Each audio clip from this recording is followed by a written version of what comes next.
କେବେ ଏମିତି ଲାଗିଛି କି ଘଣ୍ଟା ଘଣ୍ଟା ଧରି ପରିଶ୍ରମ କରି ପଢ଼ିବା ପରେ ପରୀକ୍ଷା ହଲ୍ରେ ପଶିଲା ବେଳକୁ ମୁଣ୍ଡଟା ପୂରା ଖାଲି ହେଇଯାଏ? ଆଜ୍ଞା ହଁ, ଯଦି ଏମିତି ହେଉଛି ତେବେ ଜାଣି ରଖନ୍ତୁ ଏହି ସମସ୍ୟା କେବଳ ଜଣଙ୍କର ନୁହେଁ। ତେବେ ଆଜି ଆମେ କିଛି ଏମିତି ଉପାୟ ବିଷୟରେ କଥା ହେବା ଯାହା ପଢ଼ାକୁ ମନେ ରଖିବାରେ ବାସ୍ତବରେ ସାହାଯ୍ୟ କରିବ। ହଁ, ତ କୌଣସି ସମାଧାନ ଖୋଜିବା ପୂର୍ବରୁ ଆସନ୍ତୁ ପ୍ରଥମେ ସମସ୍ୟାଟାକୁ ଟିକେ ଭଲ ଭାବରେ ବୁଝିବା। ମାନେ ଅଧିକାଂଶ ଛାତ୍ରଛାତ୍ରୀ ଏମିତି ସମସ୍ୟାର ସାମ୍ନା କାହିଁକି କରନ୍ତି ଆଉ ଏହାର ମୁଖ୍ୟ ଲକ୍ଷଣଗୁଡ଼ିକ ପ୍ରକୃତରେ କ'ଣ? ଏହି ଯେଉଁ ପ୍ରଶ୍ନଟା ପାଠ ପଢ଼ିଲେ ମନେ ରହୁନି, ଏଇଟା ବୋଧେ ସବୁଠାରୁ ସାଧାରଣ ପ୍ରଶ୍ନ। ଏତେ ପରିଶ୍ରମ କରି ପଢ଼ିଲା ପରେ ବି ଯଦି କିଛି ମନେ ନ ରୁହେ ତାହେଲେ ମନ ଖରାପ ହେବା ତ ସ୍ୱାଭାବିକ କଥା। କିନ୍ତୁ ଚିନ୍ତା କରିବାର କିଛି ନାହିଁ, କାରଣ ଏହି ସମସ୍ୟା ସହିତ ଅନେକ ଛାତ୍ରଛାତ୍ରୀ ସଂଘର୍ଷ କରନ୍ତି।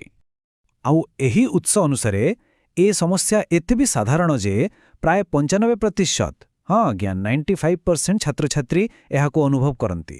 ତେଣୁ ଏହାକୁ କୌଣସି ବ୍ୟକ୍ତିଗତ ଦୁର୍ବଳତା ଭାବିବା ବଦଳରେ ଏହାକୁ ଗୋଟେ ସାଧାରଣ ଆହ୍ୱାନ ଭାବେ ଦେଖିବା ଦରକାର। ଆଚ୍ଛା, ତେବେ ଏ ସମସ୍ୟାର କିଛି ସାଧାରଣ ଲକ୍ଷଣ ବି ଅଛି। ଦେଖନ୍ତୁ, ପ୍ରାୟ 50% ଛାତ୍ରଛାତ୍ରୀ କୁହନ୍ତି ଯେ ତାଙ୍କର ସ୍ମରଣ ଶକ୍ତି କମିଯାଉଛି, ଆଉ 30%ଙ୍କୁ ପଢ଼ିଲା ବେଳେ ଭାରି ନିଦ ଲାଗେ, ଆଉ ବାକି ଯେଉଁ 20% ରହିଲେ ସେମାନେ ଏକାଗ୍ରତା ବା ଫୋକସ୍ କରିପାରନ୍ତି ନାହିଁ। ଆଉ ଯେତେବେଳେ ଏସବୁ ଜିନିଷ ଏକାଠି ମିଶିଯାଏ ପଢ଼ିବାଟା ଆହୁରି କଷ୍ଟକର ହୋଇଯାଏ। ତେବେ ପ୍ରଶ୍ନ ଉଠୁଛି, ଏହାର ସମାଧାନ କ'ଣ? ଆମ ପାଖରେ ଯେଉଁ ଉପାୟ ଅଛି ସେଥିରୁ ପ୍ରଥମ ଆଉ ସବୁଠୁ ଗୁରୁତ୍ୱପୂର୍ଣ୍ଣ ହେଉଛି ଠିକ୍ ସମୟ। ଆସନ୍ତୁ ଦେଖିବା ପଢ଼ିବା ପାଇଁ ସବୁଠାରୁ ଭଲ ଆଉ ଶକ୍ତିଶାଳୀ ସମୟ କେଉଁଟା। ଏହି ଉତ୍ସବ ଅନୁସାରେ ପଢ଼ିବା ପାଇଁ ସବୁଠାରୁ ଭଲ ସମୟ ହେଉଛି ସକାଳୁ, ଯାହାକୁ ଆମେ ବ୍ରାହ୍ମ ମୁହୂର୍ତ୍ତ ବି କହିଥାଉ। କାରଣ କ'ଣ ଜାଣିଛନ୍ତି? କାରଣ ସେହି ସମୟରେ ଆମ ମସ୍ତିଷ୍କ ଦିନସାରାର ଚିନ୍ତା, ଚାପ ଏସବୁରୁ ପୂରାପୂରି ମୁକ୍ତ ଥାଏ, ଏକଦମ ସତେଜ ଆଉ ନୂଆ ଜିନିଷ ଶିଖିବା ପାଇଁ ସମ୍ପୂର୍ଣ୍ଣ ପ୍ରସ୍ତୁତ ଥାଏ। ଆଉ ଏହି ବିଷୟରେ ଉତ୍ସରେ ପ୍ରଧାନମନ୍ତ୍ରୀ ମୋଦିଙ୍କର ଗୋଟେ ବହୁତ ସୁନ୍ଦର କଥା ଅଛି। ସେ କହିଛନ୍ତି, ଯେପରି ବର୍ଷା ପରେ ଆକାଶ ସଫା ଦେଖାଯାଏ, ସକାଳ ସମୟଟି ବହୁତ ଭଲ। ଜଣେ ସତେଜ ଥାଏ, କୌଣସି କ୍ଲାନ୍ତି ନଥାଏ ଏବଂ ପାଠପଢ଼ାରୁ ଆରମ୍ଭ କରିବା ଭଲ। ମାନେ ମନଟା ଯେତେବେଳେ ସତେଜ ଥାଏ ସେତେବେଳେ ପଢ଼ାରୁ ଦିନ ଆରମ୍ଭ କରିବା ସବୁଠାରୁ ବଢ଼ିଆ।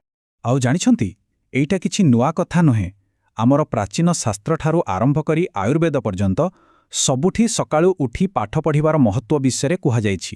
ଏଥିରୁ ଜଣାପଡ଼େ ଯେ ଏହା ଏକ ପରୀକ୍ଷିତ ଆଉ ବହୁତ ପ୍ରଭାବଶାଳୀ ପଦ୍ଧତି। ହେଲେ କେବଳ ଠିକ୍ ସମୟ ବାଛିଦେଲେ ତ କାମ ସରିବନି, ନୁହେଁ କି?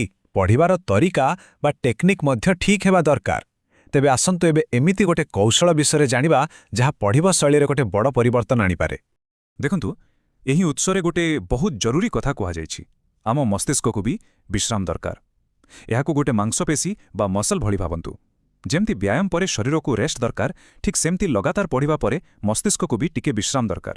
ନହେଲେ ତାର କାମ କରିବା କ୍ଷମତା ଧୀରେ ଧୀରେ କମିଯାଏ। ଆଉ ଏହିଥିପାଇଁ ଗୋଟେ ବଢ଼ିଆ କୌଶଳ ଅଛି, ଯାହାର ନାଁ ହେଉଛି ପାୱାର ସାଇକେଲ। ଆଉ ଏହାର ନିୟମ ବହୁତ ସରଳ। ବାସ୍ 25 ମିନିଟ୍ ପାଇଁ ପୁରା ଫୋକସ୍ କରି ପଢ଼ନ୍ତୁ, ଆଉ ତାପରେ 5 ମିନିଟ୍ର ଗୋଟେ ଛୋଟ ବ୍ରେକ୍ ନିଅନ୍ତୁ। ବାସ୍ ଏତିକି। ଆଉ ଏହି ସାଇକେଲକୁ ରିପିଟ୍ କରନ୍ତୁ। ଏହାକୁ କାମରେ ଲଗାଇବା ପାଇଁ କ'ଣ କରିବେ? ଗୋଟେ 25 ମିନିଟ୍ର ଟାଇମର ଲଗାଇ ପଢ଼ିବା ଆରମ୍ଭ କରନ୍ତୁ। ଆଉ ହଁ, ସେହି 25 ମିନିଟ୍ ଭିତରେ ମୋବାଇଲ, ଟିଭି ସବୁଠୁ ଦୂରେ। ଟାଇମର ବାଜିବା ମାତ୍ରେ 5 ମିନିଟ୍ ପାଇଁ ବହିଠାରୁ ସମ୍ପୂର୍ଣ୍ଣ ଦୂରେଇ ଯାଆନ୍ତୁ। ଟିକେ ଚଲାବୁଲା କରନ୍ତୁ, ପାଣି ପିଅନ୍ତୁ, ଆଉ ତାପରେ ପୁଣି ଥରେ ସେହି 25 ମିନିଟ୍ର ସାଇକେଲ ଆରମ୍ଭ କରନ୍ତୁ। ଆଉ ଏହାର ଫଳ ବାସ୍ତବରେ ଆଶ୍ଚର୍ଯ୍ୟଜନକ।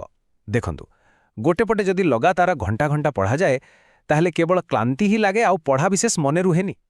କିନ୍ତୁ ଅନ୍ୟପଟେ ଏହି ପାୱାର ସାଇକେଲ ବ୍ୟବହାର କଲେ ଶକ୍ତି ବି ରୁହେ, ସ୍ମରଣ ଶକ୍ତି ବି ବଢ଼େ, ଆଉ ଏକାଗ୍ରତା ବା ଫୋକସ୍ ବି ବହୁତ ସମୟ ପର୍ଯ୍ୟନ୍ତ ରହେ।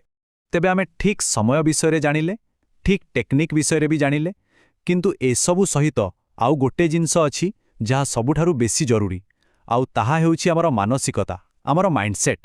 ଏହି ହିନ୍ଦୀ ଉକ୍ତିଟିକୁ ଟିକେ ଧ୍ୟାନ ଦେଇ ଶୁଣନ୍ତୁ। जो हो गया उसे सोचा नहीं करते, जो मिल गया उसे खोया नहीं करते।